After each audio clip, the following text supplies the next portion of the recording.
Hey guys, want to bring you another YouTube video. I recently saw an ESPN article and announcement of Glen Taylor of the Minnesota Timberwolves owner potentially selling his team. So it was kind of interesting. What they're saying is some of the answering the big questions and just giving some thoughts to it. So if you guys didn't know, Glen Taylor sold his team or bought his team in 1994, which was saving the team from potentially moving to New Orleans. So New Orleans has been in talks a while back to have a team for the expansion. So just scrolling over some of the things that I want to mention and thought what was interesting. So who is interested in buying the team? One of them talked about a group recently offered him more than $1 billion for the franchise, but wouldn't agree to the terms because Taylor wants to keep the team in Minnesota. So one big name that showed recently was the Will family, which also owns the Minnesota Vikings and also an MLS team, Nashville. So they do have experience in real estate, same as Glen Taylor, and also has a history of having team in Minnesota and being an owner. So also another one that it might be interested is Meyer Orbick. Not too familiar with him, but also a minority owner, so would be almost a situation like the Brooklyn Nets, where they would probably buy out the remaining shares. So another one that was interesting was Kevin Garnett is trying to assemble a team.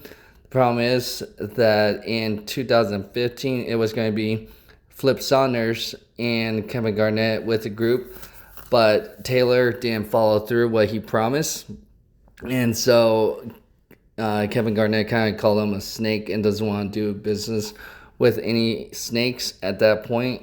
So I don't see how Taylor would agree to sell it to Kevin Garnett's group unless he outbids the rest.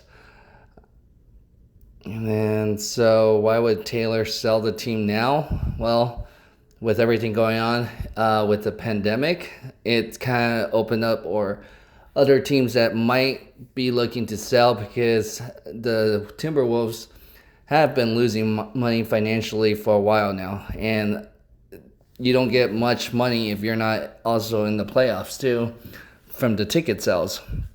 And since there's going to be no fans this year, you got another issue of looking, you're going to lose some revenue there without ticket sales. So I think this is going to actually open up for other teams that they might actually have to look at selling their teams, because if you're not going to be sustainable or don't have enough money to sustain for maybe another year or two, for worst case, I would say probably 2 years.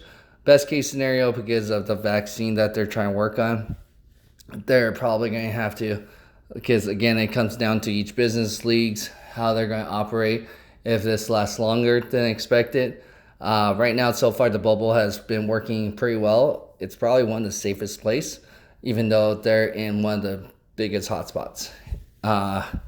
So, because right now there's no one tested positive at the bubble, so it's worked. But again, you're losing out a big revenue. I believe they said 40% of their income coming from ticket sales. So without ticket sales, parking, merchandise, you're going to lose out. Concession stands.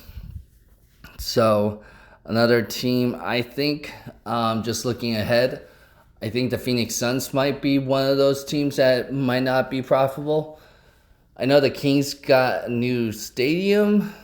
I don't know if they do sell out as much as they could.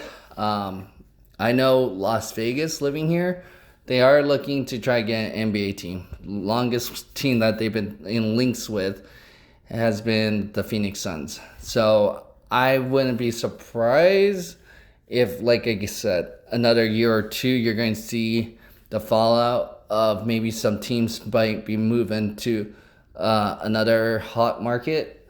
But right now, with unemployment being hit pretty hard here, I wouldn't be surprised that they may have to hold off for the time being, because right now even the Raiders' new stadium might not even have a full capacity right now, or sell, because they've already sold out.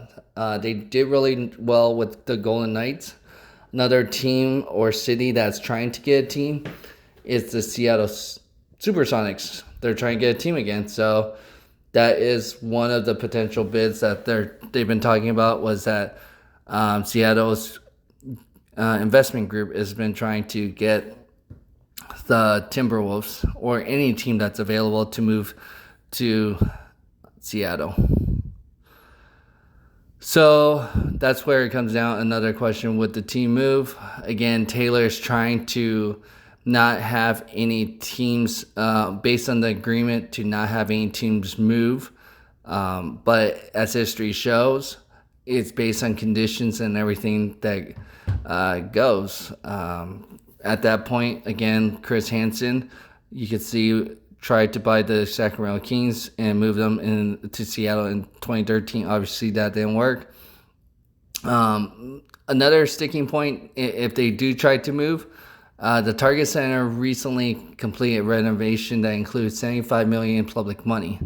So that would be $75 million that whoever buys the team would probably have to end up paying back. As part of the deal, the Wolves extended their lease with the city-owned building through 2035. So obviously nobody expected, with everything going on, another economic impact there. You got 15 years left on that lease. So you would essentially have to probably pay that 15 years before you could move. And so, again, it should be noted with the Will family, why they might be the top suitor right now. They had difficult negotiation with the Metrodome of US Bank Stadium before a deal was struck in 2012. Because remember, the Vikings were believed to be one of the candidates to move to Los Angeles. So I would say the Will family has that experience, and especially if he is adamant on trying to keep the team in Minnesota, it would make business operations easier for the Will family. And then the next question was how much the Wolves could sell for. With the evaluations of going on right now, you're probably not going to get as much right now. Compare in the market that you have. Your market's not bigger than, like what it shows. Brooklyn Nets got $2.35 billion. The Rockets got $2.2 billion. The Clippers got $2 billion. So the average was pushing close to $2 billion. I would say Minnesota is not bigger than those three. And then the other one that recently that might be more comparable, because again, it's almost like real estate. You gotta have comparables.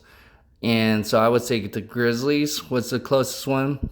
The Grizzlies was at $1.25 billion. I believe Minnesota is bigger than Memphis, so I wouldn't be surprised. I would say $1.5 to $1.75 billion could be the sell. But again, with the pandemic, you might have more closer to that $1.25 billion to get that discount. The financial situation with Wolves roster, they are in the projecting the luxury tax. I mean, you got two players, Carltown Anthony's. I don't know if he's going to be the player that you're going to build around for the next however long, especially if he wants to stick around. So the roster's not that great. I think, again, living in Vegas, if I was to choose before Phoenix or Minnesota roster, I would say Phoenix roster is promising. That's why they're at Orlando competing, even though they don't have the best chance. But at least you're kind of competing for the last spot. Minnesota hasn't been around to try compete for that playoff spot. The other question, will Minnesota front office strategy change? Usually in situations like this, they try to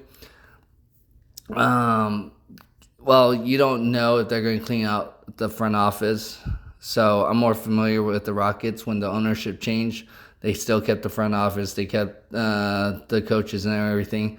Usually they will eventually bring their own guys. So it does create that anxiety for the front office and coaches to see what their long term is. Again, I kind of answered that. Are more teams going up for sale? I think there will be. I would say the biggest one would be the Phoenix Suns that I could think of right off the bat. I believe Charlotte might be on there, but because they don't sell out, that's another team I wouldn't be surprised. Who else would be another one? Minnesota, again, would be good.